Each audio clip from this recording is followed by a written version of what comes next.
Yunusobod Shaxsanskiy metrodan 800 metr oralig'ida bo'lgan 4 sotuvli bir 8 ta xona, 4 ta sanuzilli uchastkamiz chiqqan. Joylashgan joyi Yunusobod Shaxsanskiy mahalla.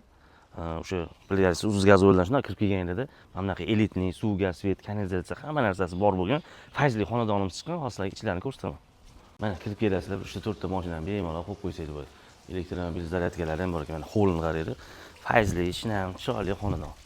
O'rtaga chiroyli fontanlarni qilib qo'yishgan. Mana etagida ham uy, bu yog'ida ham uy, anta kuxnya, letniy kuxnyalar bor.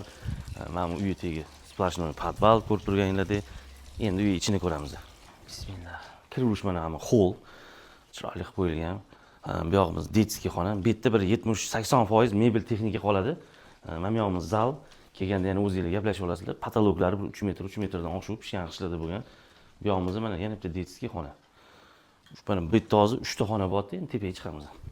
Mana tepaga chiqqanlarda mana bu yoqni kak garderob, mana bir xonami nima qilsaydi ko'rasizlar. Mana bu yoqda yana 2 ta xona bor ekan, mana spalniy. Ko'rib turganingizdek, mana bu yoqda o'zini sanuzili. Bu yoqda endi mana bunda xona ekan, rabochiy xona qilib olishibdi. Endi etagidagi uylarni ko'ramiz. Mana kiraverish. Endi bu yer oldin oshxona bo'lgan ekan, burga kerak emas bo'lgan ekan, bunaqa shkaflar qo'yib yuborishdi. Agar kerak bo'lsa oshxona qilib olsanglar bo'ladi. Mana bu etagini sanuzili o'zi. Bu yoqda kak mehmonxona, mana bu yeb ichib o'tiradigan joy. Endi oilaviy kelib o'tiradigan joylar. Bu yoqda mana o'zida kak roditelskiy spalniy qilib ishlatsanglar ham bo'ladi. Mana bu eshiklari ham bor. Xullas uy yaxshi, suv, gaz, svet, kanalizatsiya hamma narsa bor. Xullas narxiga kelamiz. Narxini egalari 270 ming so'rashyapti. Kelishtiradigan joyi bor. Mana o'sha telefonlar boshlandi. Harakat qilinglar. Hammanglarga shunaqa chiroyli uchastkalar nasib qilsin. Tamom.